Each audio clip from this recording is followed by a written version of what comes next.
Welcome to Peppah for Progress, where we see if these candidates can handle the heat. Today, we've got 5 locally made sauces, and some of the PFP candidates will be trying them out. And we have the leader of the PFP, candidate number 1, Melissa Gumbs. Super. All right, we also have candidate number 5, Lucio. Holding my heart. And candidate number 9 on the PFP list, we have Marlon Hodge. Father God save me. How you guys doing? Good. It's a good day. Nervous. Nervous, yeah. Bit nervous, yeah. Yeah, you guys think you can handle the heat? Yeah. All right, so My idea, but I'm Not too having confident, second thoughts. but Yeah. Regretting. I'm here to try. So what we're gonna do, like I said, we have 5 locally made sauces, and we also have some wings and some akra that we have the sauces on. So while we're eating each sauce, I'm gonna ask you a question to see if you can handle the heat, all right? So let's go. We're gonna start off with the first sauce. We've got Sam's Honey Habanero, which is meant to be more a mild, sweet flavor and pairs well with sandwiches. Now, we don't have any sandwiches, but this could help, all right? So everybody's ready? Yeah. Grab your fate and let's bite in. All right, let's get into it. So the first question is, how did it feel when you first voted? Let's start off with you, Melissa. It felt great. I grew up in politics, so it's not bad. It was my first time actually voting for my dad. Even though he had to convince me to vote for him. Oh, because at the time I was like, am I gonna vote for you? Am I gonna vote for Tanti Sarah? But ultimately I did for him, and I think I still have that picture actually. Okay. Me walking into MPC to vote because I grew up in South Jawad. All right. And how did it feel when you did that? It felt good. I think back then people my age at the time were a little more involved in politics. Like we were more aware of what was going on. So it was like I felt, an urgency to vote. Yeah. Okay. What about you, Marlon? You look good over there. You okay, right? Yeah. Nothing, The right? first one was a baby. All right. Definitely. So tell us. A lot of honey. Yeah. I think I see how it would pair well with With the sandwiches. sandwich. Yeah. So how did it feel when you first voted?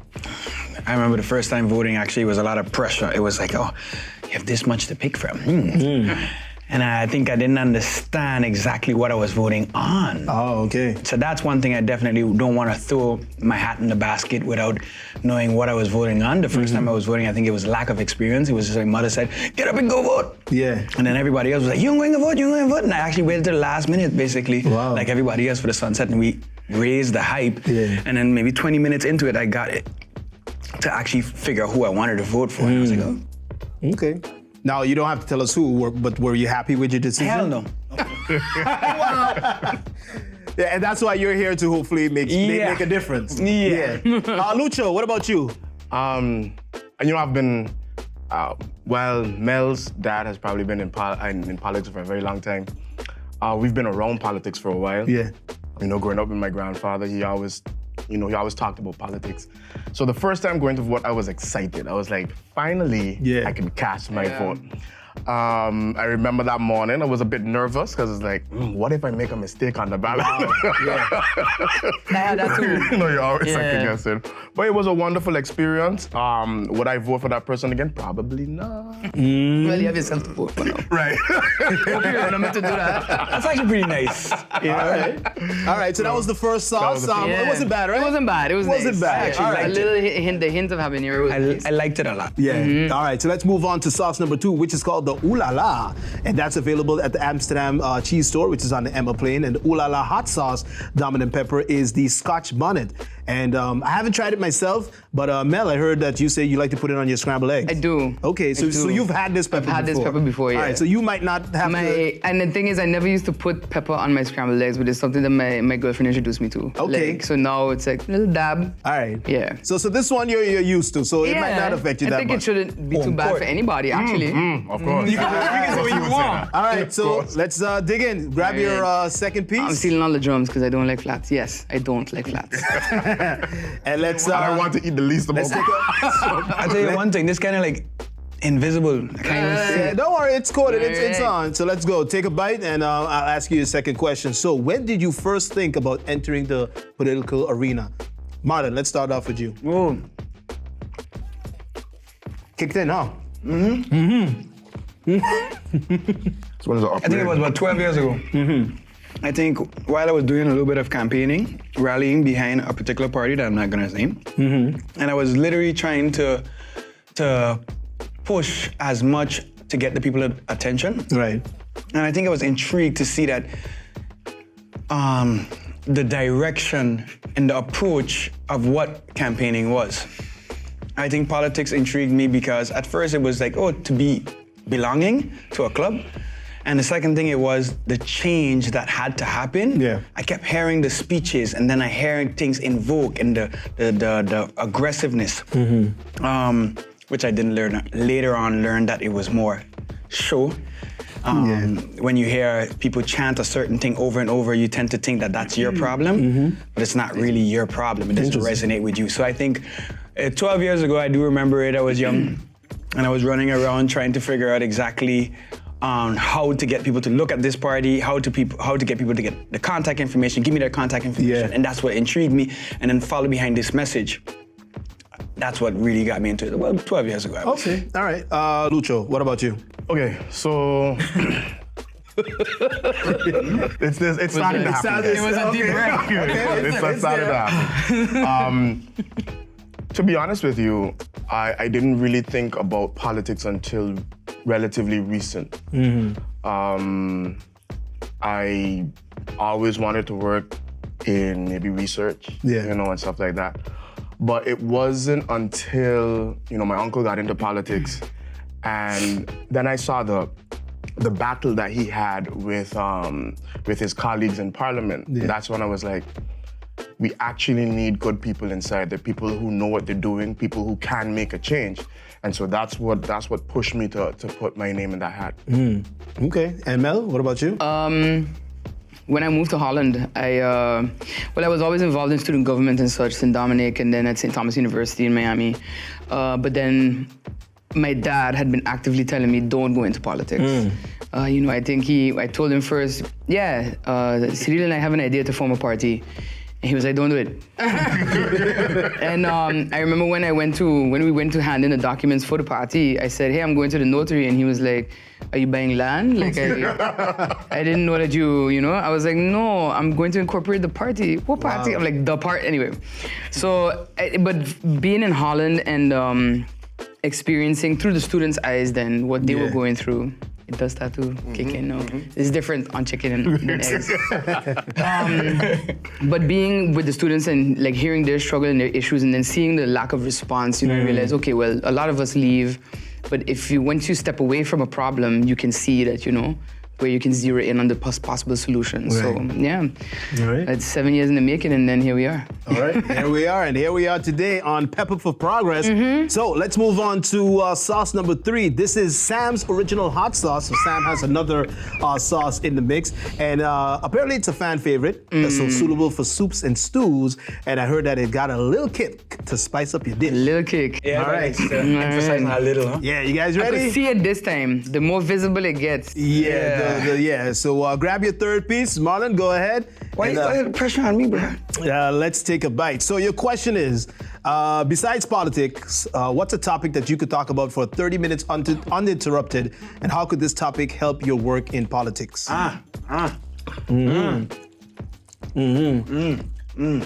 Let's go with Lucho, because I like how his face is looking right now. Yeah. Y'all need to tell Samuel to come again. Samantha, actually.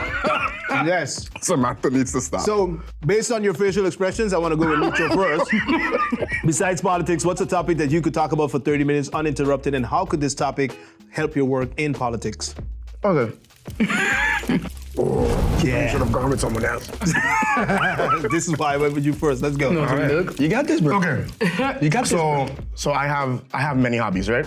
One of those hobbies is motorsport. I could talk about that for hours. Okay, I love building engines, I love building cars, and all that kind of stuff. But it teaches you patience, okay?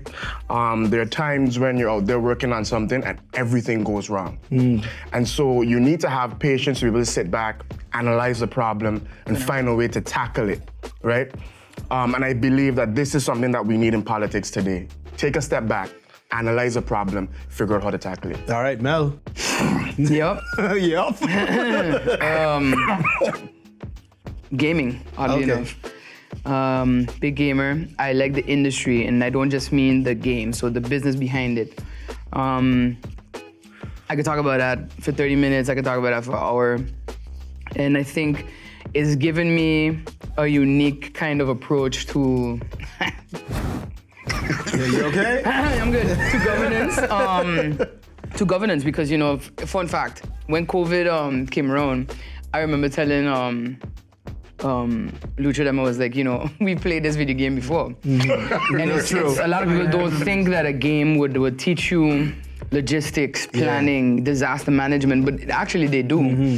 If you think about SimCity, you think about The Sims, you think about any zombie apocalypse, dystopian future thing, I think you do kind of get some extra knowledge, you know? And so for us, I think how I look at like a post-hurricane, during a pandemic, even from a database building perspective, you know, it's a lot of tech that goes into games, and it's a lot of tech that can be translated into how you actually approach governance, and yeah. Whew, okay, Marlon. I got you. How you doing over there? I'm doing. All right, you got the question? Yeah. I would say, for me, it's like three things, and it's a combination of the three. I don't want to make it too complicated, but keep it super simple. The first thing is making do with what we have in life. I'm a minimalist, and I take it very serious. I've always never had everything that you need in life. Especially growing up in a restaurant business, sometimes you have to improvise. If you don't have the things that you need, you have to do with what you have. We have a lack of tools in our infrastructure. We have a lack of knowledge and experience in our infrastructure. And I think a lot of times I can always talk about people that have to take passion and take pride in the fact that this is what you're doing, and you might not have everything that you need to do it, but you need to be savvy, you need to be cunning, you need to be quick, you need to understand that sometimes just impulse and just fitting in things where you can.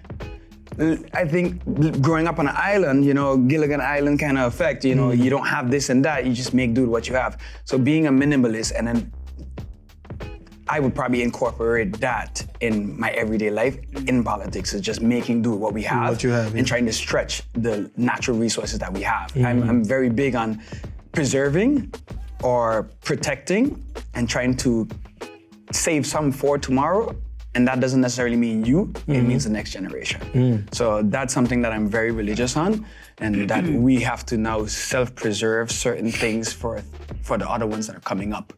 You know, so I really, really think that's an everyday life, and I think another thing that I tie it into a sense of pride and ownership of what we call our island. A lot of us walk around and say, well, damn, my job, I ain't gonna do that. That's a common thing in the work environment. I've never been that kind of person. I've always been a person, well, it needs to be done. Pick up the slack. Boom. I'm gonna slide in where I can, and I'm gonna assist. So I think being a minimalist and then realizing that you're not doing your job, I'm not gonna call you out on it per se, or even not now. I'll probably call you out afterwards, and I've actually done it in government, and I've seen people who could have picked up the slack and they didn't pick up the slack. So I would definitely say that's right.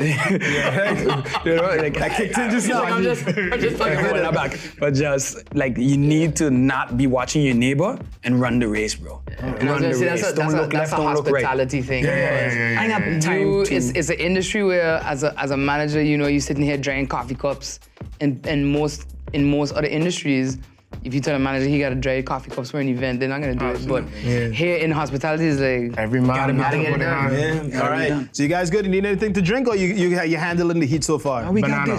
All right. So let's move on to the fourth sauce, which is the Nola.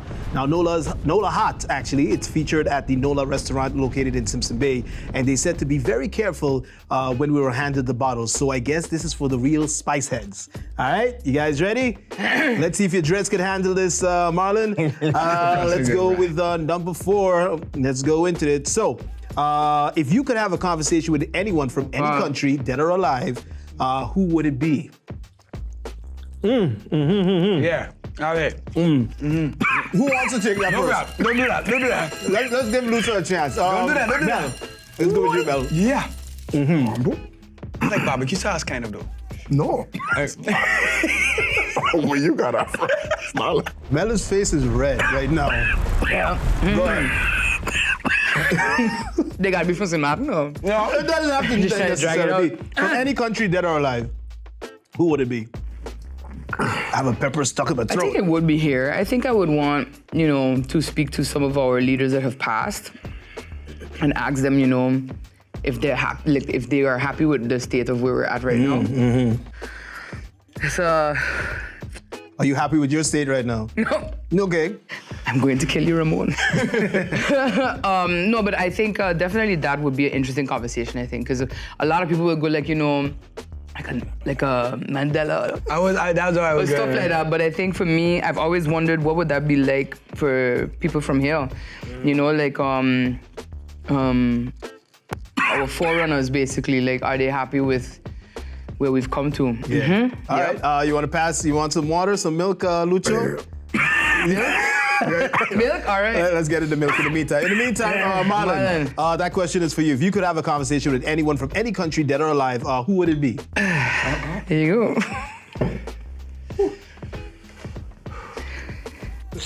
It's processing. The thing is, I want to eat the chicken, but the sauce is cute. Yeah, the sauce is... I ate the whole chicken. Yeah, this one. Good job. Lucho. Good This job. one, I have to do the Chris. She gave me some advice. She said, if you get runny nose, hold back your head. Okay. It ain't working, but I'll do it. All right, I don't want to do it on the camera, like... Who's your don't wanna person? run this.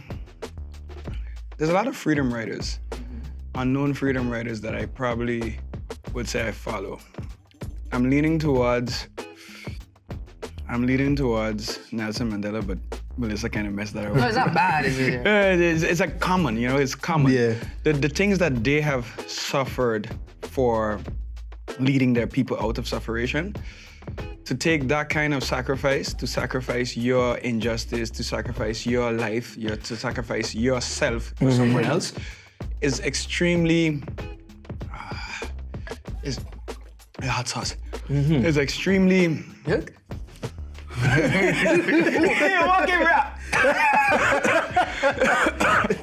I think you want some milk. You Nah, you good, bro. You good? I'm gonna give you some milk anyway. No, give me milk. Okay. It's like, when you hold it back, Chris didn't tell me that. When you hold it back, it hit the truth. You want to just stick with Nelson Mandela? You good? Okay. No, what I was saying is like people who have put their life on the line for the betterment of other people, Yeah. I respect. I was looking for a fancy word to put there. I respect and the self-sacrifice. Like, you don't know what is the outcome. And I would want to know if they think their sacrifice was worth it for what they have given us. Right. And if we're still continuing that tribute and following up. Or have we let you down? Because it's difficult because when you look at Malcolm X, spending so much time incarcerated, giving up his eyes to read up on different information to help out the black community and the Muslim community in general. It's a lot. When you sacrifice those kind of things that you can never get back, Nelson Mandela for years in his incarceration, his walk to his village was like tremendous freedom. When you sacrifice those kind of things. Yeah. How you doing? Yo, Luch. You want to wrap it up? All right, let's wrap it up. Lucho, I see a tear coming out on the side of your eye, so I know you're excited to answer this one. If you could have a conversation with anyone from any country, dead or alive. You know what? Let's just run through this as quick as possible because If I see you I talk, am dying. your breath Okay, so, in these past few years, I've really taken a look at my heritage, right? And there's one person, I wasn't born there, but my father's from there, and there's one person that I would love to talk to from Barbados, and that is the father of independence, Errol Barrow. He was instrumental in bringing Barbados to that transition to self-governance. And I also want to, I want to ask him a question like, how did you create an informed electorate, a public that knew what was going on in their country? Right. Because that's what we need here. Yeah, absolutely. Anyhow, we have an informed electorate, we're going to have change. And so that's something I would really love to ask him. Okay, all right. So we're gonna move on with the last and final sauce. You guys ready? I'm sorry. This bottle says Scorp. Yes, it does. Okay. Yes, it does. Never read the bottles, that's why I say. Yeah. Never. So it contains all of the hottest peppers on the Scoville scale. This is Sam's Swaligan Savage. And Sam did say to have your water or milk on deck for this one. Shall I top us up, gentlemen? That's the same Samantha? Yeah, same Samantha. Samantha so far has been kicking you off. I don't know. Like, you're a nice person, but are you? I want I to know meet Samantha for years. I know want to Samantha meet for years, and I just want to say, me and her now, we like, Mortal enemies. Yeah. Not immortal enemies, but like I can't need to forgive meet you. Samantha. I know some of the peppers you can put in your soup, some on sandwiches, and some on eggs. But this one, Some stays in the bottle. I don't know what Put it on we your can put worst this one on. enemies. But we're gonna take a risk. You guys ready? Let's see if you guys could handle the heat. You got Let's go. And hold on, before we go, let's spice it up a lot.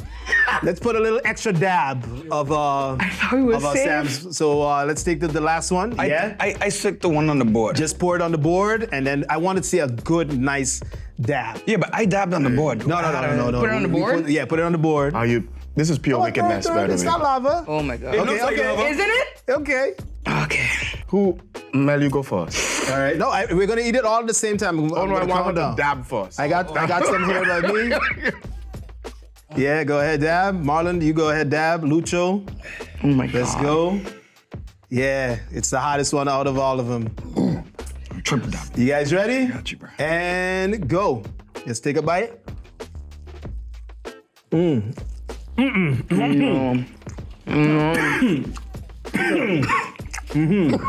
No. See the jam rocking me, my mother Jamaica. Should be shame. So it's the hottest pepper that we have here today. But I'm gonna ask you the easiest question, all right? So what is something that you would consider that's embarrassing that everybody else would think is pretty silly? Like, let's say, what is something that you think that you're scared of, something that you're most scared about, or an embarrassing situation that ever happened to you? Would you like to share that with us today? I got two. I don't You got even know two? what to think Yeah, about. jump in here. Who wants to take that one? You, Marlon? Arachnophobia. Okay. My daughters will laugh at me right now because one of them actually has arachnophobia and we take it very serious. Like, we will definitely freeze. Yeah. Anything that got more legs than us, we like, whoa. Second one, I hate dirty bathrooms. If I fall in it, I will scream like a woman. Wow. I don't do dirty that bathroom, bro. It makes me scared, bro. Okay. If I see things in bathrooms that are not color coordinated, like there's green where the green ain't supposed to be. Yeah. Yeah. Okay. You okay, Marlon? Yeah, good. All right. Next. How you guys doing? Lucho. Nah, bruv. What's an embarrassing situation or something that you're scared of that nobody knows and will think is pretty silly? I'm sure you guys are scared of this savage pepper, right? Yeah. Wood slaves. Wood slaves, Mel. Oh yeah. yeah. I believe her. Everybody makes fun of me. Yeah. Okay. She's an advocate about it. So if a wood slave has to run in Parliament building one day, what would happen? She fuss out. Let me put it this way. I love my parents very much, but if they were being held captive and to save them I had to run through a room of wood slaves, Recipes. R.I.P. All right. Lucho. So I love to swim, right? Uh-huh. But I don't necessarily like what's under the water. So you're the type of guy, your toast touches Yeah, bro. seaweed, sea moss? Like, if something is gonna catch me from under there, Yeah. it must be by surprise. Okay. I don't want to see it coming. Okay, because I might die before it catches me. So, oh no. Guys, we have to finish. This must end. This must end. All right. So basically swimming and any fishes or anything. I don't need to see them. Okay. Just all gets right. worse. So there you have it. So do you think you guys handle the heat? Absolutely not. We're alive. If you good at it, touch my glass. I was surviving until It's bananas. I feel very weird because normally war I have a crime. squeaky voice, eh? it's a war crime. This made me lose my voice, bro. I got a deep voice now. This is not my voice. Yeah. Well, this has been the next episode of Peppah for Progress. I hope you guys saw that. They can't really handle the heat, but I'm sure when election times comes around, January 11th, they will be ready. All right. Any last words you want to say for the upcoming elections? Well, Samantha, Not directly to Samantha, Samantha, but better vote for PMP. to the other constituents out there. if elected, I will make sure that this savage is taken off the shelf. I'm joking, no, but thank you. Suppa, you're not crying, so yeah. That's... I'm trying. I'm hosting, so Yeah. I have to keep. You make it look easy, bro. No, but definitely too, as Lucio said, an informed electorate. I wish I was informed today about this before tasting it, but an informed electorate is the one thing that's gonna take us further, so go out, listen to the parties, listen to those who have actually put out manifestos, not those that are still working on them, and make sure to make an informed choice on January 11th. And you're shedding a tear, not because that was heartfelt, it's because of that. A tear for the country. Choose progress. Lucho, anything you want to say? I can't go as deep as Mel because, you know. Yeah. So, St. Martin, my mouth is on fire right now. The It country feels is on as fire. if my mouth is in hell. But guess who doesn't have to feel as if they're in hell? You. Come January 11th, you guys know what to do. We've been working hard. It's time for gold. Choose progress. Choose progress. Marlon? I say stay informed. Don't let the lack of information or the lack of knowledge stop you from making an informed decision. Take your rights and take it back into your hand. Take ownership of your voice and pick wisely. Go out there, choose the gold standard, and choose progress. On January 11th, be confident about the choice you pick and take pride in your island. Again, choose progress. That's right. Peppah for progress. Until next episode, see ya. See ya, bro. It's done? It's done. Okay. It's No done. problem. But this? That's a war crime, a hate crime.